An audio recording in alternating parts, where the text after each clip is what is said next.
سنیے گا ذرا. مجھے بھی شک ہو رہا ہے کہ کیونکہ وہ تو جو شاعر ہوتا ہے وہ ایک ہاتھ میں سگریٹ ہوتا ہے اور چائے کا کپ ہوتا ہے اور وہ پھر وہ پینسل ہوتی ہے, وہ چل سو چل چلتی ہے. پھر اللہ تعالیٰ نے شیخ صاحب ایک کرم کیا ہے کہ میرے ہاتھ میں اللہ تعالیٰ نے قلم دے دیا اور سگریٹ کی بجائے, لیکن سگریٹ کا بھی یہاں ذکر ہو گیا تو میں اپنی ایک نظم آپ کو سنا دیتا ہوں.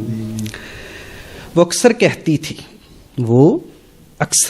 تھی مجھے سگریٹ پینے والے اچھے لگتے ہیں. وہ اکثر کہتی تھی مجھے سگریٹ پینے والے اچھے لگتے ہیں. ایک روز اس نے مجھ سے پوچھا کیا تم سگریٹ پیتے ہو؟ نہیں. مگر کیوں؟ وہ بولی ہوا میں پھیلا ہوا دھواں مجھے اچھا لگتا ہے. اڑتے ہوئے دھوئیں کا احساس ذہن کو سکون دیتا ہے, میری سانسوں میں اترتا ہے اور مجھ پہ جادو کرتا ہے. آج میں نے پہلی بار اپنے سرخ و گلابی ہونٹوں میں سگریٹ کو دبایا تھا اور ہوا میں دھواں اڑایا تھا. مگر افسوس کے کہنے کے لیے آج وہ نیلی آنکھوں والی نہ تھی جو کہتی تھی مجھے سگریٹ کا دھواں اچھا لگتا ہے اور مجھے سگریٹ پینے والے اچھے لگتے ہیں. بڑی گہری باتیں اس میں سے نظر آ رہی ہیں. تو اچھا آپ یہ بتائیے گا کہ آپ کے مجموعہ جو کلام ہے شاعری کا جو ہے وہ کتنا ہے؟ ہاں جی, وہ بس میں اب اس کو ایک اور آپ کو نظم سنا دیتا ہوں جس کے عنوان سے میری کتاب انشاءاللہ مارکیٹ میں آنے والی ہے. تھوڑا سا اس پہ بھی ورک رہتا ہے اور میں بڑا رومانٹک ہوں اس سلسلے میں. بعض کو میں بتاتا ہوں اپنی کتاب کا نام تو تھوڑا سا وہ پریشان ہوتے ہیں کہ کوئی اور بھی ہو سکتا ہے. شاعر ہو رومانٹک نہ ہو یہ کیسے ہو سکتا ہے؟ یہ تو ناظرین کو بھی پتہ ہے. اللہ تعالیٰ کا احسان بڑا ہے. ایک تو کہ اس نے شاعر ضرور بنایا لیکن یہ جو سگریٹ اور نشے اور دیگر چیزوں کی طرف نہیں دیا, کیونکہ مجھے اللہ تعالیٰ نے ایک ساتھ چیز دی تھی تعلیم. مجھے بڑی سیلف سیٹسفیکشن ہے کہ میں تعلیم بچوں کو دیتا ہوں تو خود اپنے آپ کو بطور کردار ماڈل کے طور پر جب پیش کرتا ہوں تو بہت ساری چیزیں پھر میں اس میں دیکھتا ہوں کہ ایسی نہیں ہونی چاہیے جو دوسرے شاعروں میں ہے. اس لیے اللہ کا شکر ہے کہ جو بھی کیا وہ سارا خوشی کے لیے رومانٹک کے لیے کیا, یعنی اس کی نیگیٹو پوائنٹس کی طرف کبھی نہیں گئے. میرے جو کتاب کا نام ہے جی وہ ہوگا سنو نہ میری جان ذرا. دیکھا رومانٹک شاعر ہو اور رومانٹک نہ ہو کیسے ہوگا یہ؟ تو میں ایک دو شعر سنا دیتا ہوں جی. سنو نہ میری جان ذرا یہ شہر اب بھی تجھ کو بلاتا ہے. سنو نہ میری جان ذرا یہ شہر اب بھی تجھ کو بلاتا ہے. ہر روز چاہتوں کے تیرے لیے اب بھی حسین شام سجاتا ہے. چھوڑ گئی تم مدھر سے وہ گیت یہ اب بھی گاتا ہے. تم سے ہی قائم تھا پیار کا شہر, تم سے ہی قائم تھا پیار کا شہر, اب کون یہاں پیار نبھاتا ہے. اچھا نہیں کسی سے روٹھے رہنا, اچھا نہیں کسی سے روٹھے رہنا, ایوب تمہیں یہی سمجھاتا ہے. لوٹ آنا کسی روز میری جان, لوٹ آنا کسی روز میری جان, یہ شخص اب بھی تجھ کو بلاتا ہے. کیا بات ہے جی, کیا کہنے جی, کیا کہنے. اچھا یہ بتائیے گا کہ آپ کے جو کلام چل رہے ہیں یا ویسے بھی ہیں کافی زیادہ مشہور بھی کلام ہیں آپ کے, تو کوئی آپ کو آفر ہوئی ہے فلم سے یا فلم انڈسٹری سے یا ٹی وی سے؟ کچھ کلام تو آپ کے وہ پڑھے جا رہے ہیں, تو ادھر سے اگر آفر آئی تو آپ کا کیا ہوگا؟ آپ اس کو آگے چلنے دیں گے کہ ٹیچنگ سے ہی منسلک رہیں گے؟ بڑا مشکل سا سوال کیا ہے آپ نے وسیم صاحب. اصل میں یہ طبیعت پر ڈیپینڈ کرتا ہے. جس فیلڈ میں جس پیشے سے منسلک ہوں وہ اجازت نہیں دیتا. ایک تو دوسری بات یہ کہ ایک نشہ ہوتا ہے ہر چیز کا, کسی نہ کسی کو ضرورت ہوتی ہے. جو مجھے نشہ ہے وہ بچوں کو تعلیم دینے کا ہے. یقین مانے میرے بچے اس ادب, یہ شاعری اور اس انداز سے اس قدر متاثر ہوتے ہیں, جو کسی کی بات نہیں مانتے وہ میری بات مانتے ہیں. مجھے اللہ تعالیٰ نے ان الفاظ کے ذریعے, اس تعلیم کے ذریعے یہ قوت عطا کی ہے کہ میں اس آنے والی نسلوں کو جو ہے اس سے زیور سے آراستہ کر سکتا ہوں. ہاں الحمدللہ میرے شاگردوں میں ضرور جو ہے ایسے بچے ایسے لوگ پیدا ہوں گے جو مجھ سے بڑے شاعر ہوں گے، جو کسی فیلڈ میں جانا چاہیں وہ چلے جائیں گے، لیکن جو مجھے ابھی تک میری اپنی ذاتی کہہ سکتے ہیں کہ جس میں میں مطمئن ہوں، جس سے میں بڑی خوشی محسوس کرتا ہوں، یا ابھی آپ نے کہا میں بڑا رومانٹک ہوں، تو میری خیال میں یہ میری فیلڈ مجھے یہی سوٹ کرتی ہے۔ باقی پھر دیکھیں گے اگر کوئی اچھی کوئی پریزاد 2 جیسا کوئی ایسا کوئی جس پر واقعی میری زندگی یا میرے جیسوں کی زندگی کے بارے میں اگر کوئی ایسا کوئی پلان ہو تو پھر شاید سوچا جا سکتا ہے، لیکن فی الحال ابھی ایسا کوئی پروگرام نہیں ہے۔ صحیح۔ لو جی، مجھے بڑی خوشی ہوئی ہے کہ ہم لوگوں نے پریزاد 2 کو ڈھونڈا اور ان سے باتیں کی۔ مجھے بھی اور ناظرین کو بھی بڑا مزہ آیا ہوگا کہ ایوب انجم صاحب جو بطور شاعر بھی ہیں اور ٹیچنگ کے ساتھ منسلک بھی ہیں، اور اس کے ساتھ ساتھ یہ دونوں کام انہوں نے اکٹھے جوائن کیے ہیں، اور ان کے ساتھ ساتھ انہوں نے کافی حد تک بچوں کے ذریعے بھی اپنی تعلیم آگے بڑھائی ہے، اور مجھے بڑی خوشی ہے جی یہ ہے کہ ہمارا اب پروگرام کا ٹائم ختم ہو رہا تھا، تو میں اور چاہ رہا تھا کہ ان کے ساتھ گفتگو کر سکوں۔ بہرحال پھر کبھی ان کے ساتھ ملاقات کریں گے اور ان سے مزے کی باتیں بھی کریں گے۔ آپ مجھے اجازت دیجیے گا۔ ہمارے مہمان میں نیکسٹ ہم دیکھتے ہیں کون مہمان بنیں گے۔ وسیم شیخ کو اجازت دیجیے گا۔ السلام علیکم۔